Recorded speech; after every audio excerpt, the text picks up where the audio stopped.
Hello again, everyone. In a world of great games vying for your attention, just what is it about Elden Ring that could make a busy dad in his 40s play it for 500 hours? I wouldn't know, because I've played it for 900. Now, according to popular streamers, people like me are supposed to be spending our precious time playing garbage tier slop like Diablo 4. But today, I want to tell you why I think Elden Ring by From Software may be worth some of your time. And in the spirit of your time being precious, I'll try and keep it short.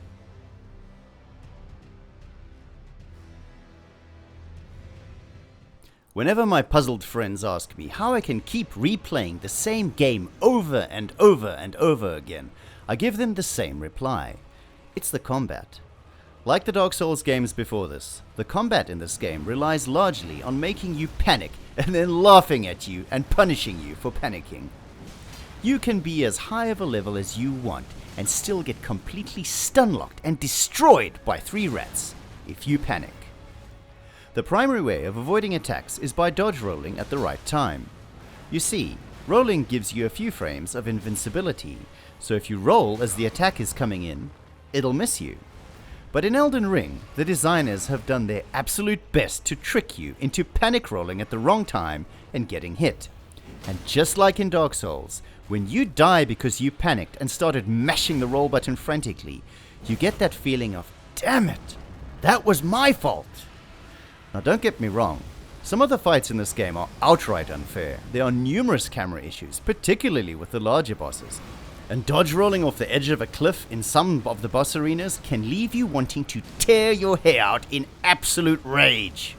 But the single most infuriating thing in this game is when you get the boss's health down to 1 hit away from death and it just won't die, and you rush in and get greedy, you miss your attack and you get killed. But somehow, it still all just works. And once you do beat the boss that's been mercilessly kicking you around the arena, a funny thing happens. You get an immense feeling of satisfaction. You feel like an absolute combat genius, and the unfair boss suddenly goes from being ridiculously unfair to not so bad after all.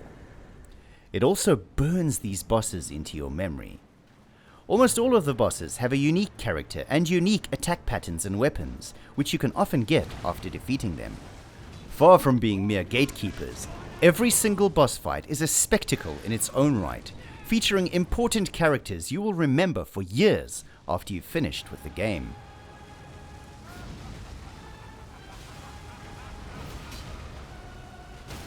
Here's a pro tip for my fellow unks. If the armor you're wearing is too heavy, your equipment load will be shown as heavy, and your dodge roll will not only be very slow, it will have less invincibility frames, so watch out.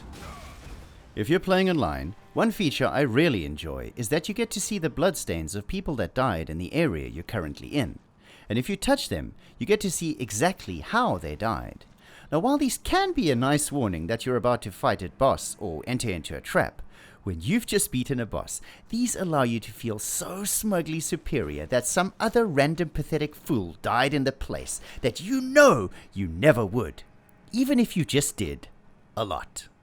Messages that other players leave are nice and all, but personally, I really enjoy the bloodstains. The combat in this game seems so simple at first glance, but it's actually fairly deep and quite involved. You see, you have a light attack button and a strong attack button. The speed of these attacks and the animations vary greatly between weapon types, so daggers will attack quickly, but greatswords require a giant wind-up. And then each of these also have combos, meaning that if you keep attacking, you get different attacks and different animations, which also vary by weapon type. But it gets much deeper than that in Elden Ring. They've also brought back dual wielding, also known as power stancing, that unlocks an entirely new attack, and they've given us a new jump attack. And for some weapons, there's a crouching attack. Because yes, in this game, you can crouch and sneak around and backstab people if you really want to. You can also hold down the strong attack button to perform what's called a charged strong attack, which takes a while to execute, but is well worth it. All of your attacks damage the enemy's poise, with heavier weapons doing more poise damage and lighter weapons doing less. Jumping attacks and charge attacks do the most poise damage. And if you break the poise of the enemy, they get staggered. This allows you to perform a critical hit, Well, unless the game doesn't feel like letting you do it sometimes because you're standing on a pebble, maybe it's raining, or maybe the enemy is feeling particularly upset. The staggering even applies to bosses, and if you use heavy weapons like I do, it becomes a big part of the gameplay. But it doesn't even end there, because most weapons have what's called an Ash of War, or weapon art, which is basically like a magic attack that your weapon can do without making you feel like a softy nerd for using magic. Peh. There are many of these Ashes of War scattered around the map for you to find and apply to your weapons. Another pro tip for those who have never played any of these games before, the true path to doing massive damage isn't leveling up your stats, it's upgrading your weapons, so get smithing. Right, so what's the story about then? GRRM was involved, so it must be massive and weird, right? Well, the main plot revolves around God Queen Marika and her supposedly perfect Golden Order, a world without death which is rotting from the inside. The murder of Marika's demigod son is the straw that breaks the camel's back, and she realizes her perfect order is not so perfect after all, and sets about breaking the system down by shattering the Elden Ring that holds it all together. So now, the system is trying to reboot itself by having its exiled, tarnished warriors rise up once more to put the Elden Ring back together. But quite how you put it back together, and what rules you change, are somewhat left up to you. How the story and characters are handled is one of the greatest differentiators between this game and almost all others I've ever played. You can engage with the story and NPCs as much or as little as you choose. You know, there's a common misconception that all the stories in these games are tragic, and there's actually an entire YouTube subgenre dedicated to crying about these stories, but I strongly disagree. To show you what I mean, let's take a quick look at the storyline of an NPC named Millicent. Do I really need to say spoilers for a 5-year-old game? When you first meet her, she's lying in the corner of a church, her body rotting away from a disease called scarlet rot that has stripped her of her memories and has already claimed one of her arms. An obviously sketchy old man named Gowry tasks you with retrieving a golden needle that he says can cure her. Now it will forestall the rotting sickness, I'm sure. Will you give it to the girl, Millicent? You do so, and she inserts the needle into her body and is seemingly cured of her affliction, and even starts getting her memories back. She sets off, struggling to remember her purpose. As you progress through the game, she realizes she is related to the fearsome swordswoman Melania, the infamous blade of Miquella, who caused scarlet rot to bloom all over the land of Caelid, turning it into a wasteland. In fact, it was during that bloom that Millicent came to be. Along the way, you can find a prosthetic arm for Millicent, which she can use to wield a sword again, and even aid you in a few boss fights. She's searching, she says, for a way to get back to Melania to return something to her, her dignity and the will to resist the scarlet rot. But as she approaches her goal, she realizes the cruel truth that Gowry has deceived her. You see, Gowry and his cult worship the scarlet rot, and they want her to once again cause the rot to bloom and spread. If you help her defeat her scarlet rot sisters that have come to bring this about, she chooses to take the golden needle that has been keeping the scarlet rot at bay out of her body. She bravely chooses to die rather than turning into a monster, which is something Melania herself was unable to do. To me, this is an admirable story of self-determination, dignity, and courage in the face of unimaginable difficulty. It is not the weepy tale of a poor, pretty princess who was treated meanly and took her own life because she couldn't deal with the unfairness of it all, and to frame it as such completely misses what the character's about. In the world of Elden Ring, it's hard to have hope. And what makes Millicent and her fellow NPCs so great is precisely that they haven't given up and are still striving to accomplish their goals despite how bleak it all is.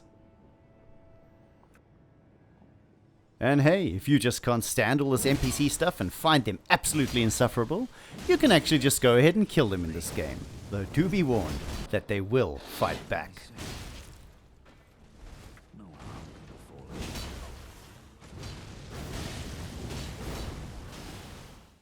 Something Elden Ring does particularly well is rewarding exploration. This is what sets it apart from a lot of the more generic open world games out there. There are many interesting looking areas in this game, as well as a few very well hidden ones. Now, whereas in many generic slop games, each of these areas would contain exactly the same golden chest, with a piece of magic wood or another lump of upgradium, in Elden Ring, each of them contain interesting bosses, NPCs or weapons to make the exploration well worth your time. Is there a hard to reach out of the way area? There's probably something interesting hiding there. Maybe even something you weren't expecting at all. The two most memorable for me were finding out this game has an entire underground map. And then after running around a certain giant boss arena, finding out that there was actually a catacombs to explore hiding right there in the arena. And if you hate all of that and instead love collecting crafting cookbooks with 1 or 2 recipes inside them each, then boy are you in for a treat with the DLC.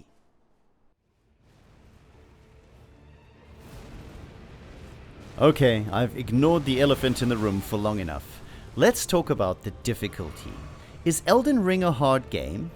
Yes, but it's hard in all the right ways, and how hard each boss battle is can vary wildly depending on how you choose to approach it. You may have heard of spirit ashes, which are spirits you can summon to help you in most boss battles. Though there are tons of them to collect littered across the map, the only one that gets any press is the so-called mimic tier, which summons a clone of your character to help you in the fight. Using one of these spirit ashes means the boss splits its aggression with you and the spirit, which can give you much needed breathing room to heal, or to just take a short breather and reset your own panic meter. Unfortunately, there's this stupid idea that beating a boss using a spirit ash somehow means you didn't beat the boss at all, whereas I think it really just means you beat the boss at a lower difficulty, which is fine. Another way you can alter the difficulty is by going into a boss fight either underleveled for more challenge or overleveled for less challenge. You could upgrade your weapon to the highest tier or try to beat the boss with a level 1 weapon. It's entirely left up to you, and however you choose to beat them, it will be challenging the first time you do so. In fact, some of the fun of starting New Game Plus is that you can take on the bosses by yourself much more easily, and again, feel how much better you've gotten at the game. So ignore the whiners who say the game is too hard. They don't understand the game. And you know what? Also ignore the tryhards whose entire identity seems to revolve around beating an Elden Ring boss, then coming online to say that the way everyone else beat the boss was invalid. Play the game any way you want, just as the developers clearly intended.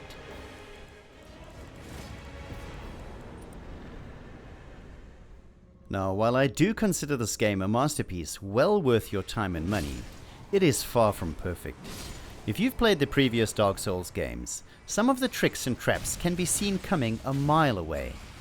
While this can initially feel rewarding, it can eventually turn into a game of, let me guess, another guy's hanging on the ceiling waiting to fall on me as I walk through the door, right? Uh-huh. And it does. It gets a bit lame. Boss battles at times suffer from camera issues that can lead to deaths that feel very unfair. Some of the arenas seem deliberately designed to lean into this, and it can result in some fights that, while doable, can feel tedious and unrewarding. But for me, the biggest negative is that I don't like the direction that From Software seems to be heading in with their combat. In the base game, I can beat all of the bosses with any weapon I choose, except for Phase 2 of the Melania boss fight, and it isn't for lack of trying.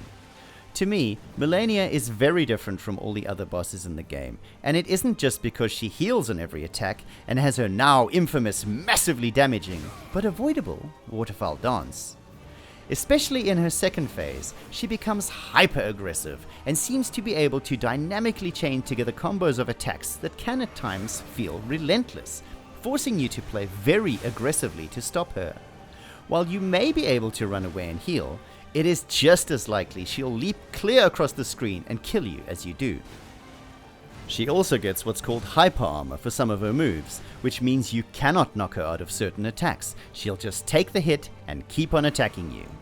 This is a fundamental departure from all the previous Dark Souls games, which were all about learning the boss moves, waiting for them to miss their move, and then having a window to attack or heal. Now you can wait as long as you like, and that window may never open. In fact, you may have to make the window for yourself. And I get it. People are getting better at the games, and new audiences don't want the same old combat over and over again. And yeah, maybe I'm just too darn old. But it isn't for me. Just like Sekiro wasn't for me, because it revolved around a parrying mechanic that I can do, but just straight up don't enjoy.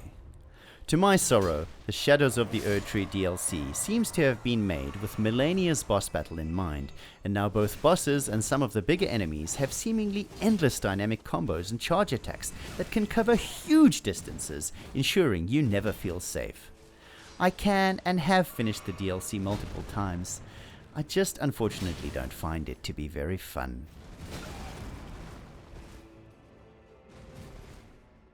In the end though, none of these negatives are anywhere near bad enough to keep me from highly recommending this game to my fellow oldies.